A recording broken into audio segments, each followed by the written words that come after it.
Meie pimeda, rusuva, madala põhjataeva all on meil ikka probleeme valgusega. Ja ära nüüd närvimine. Ikka juhtub, et elektripirn läheb katki. Lähemal vaatlusel muidugi selgub, et katki ei ole mitte pirn, vaid Wolfram niit siin sees.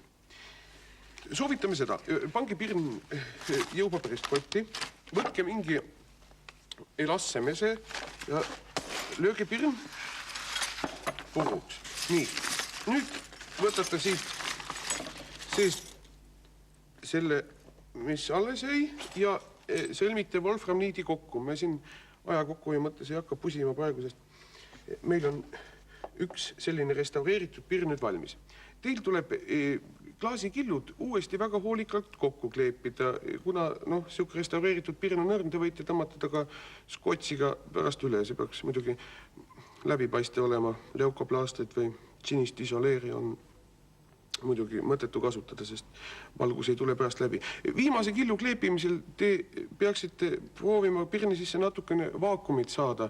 Kui seda nüüd nii võtta ei ole, siis lihtsalt pirni kuumutada, et võimalikult palju õhku sealt välja saada.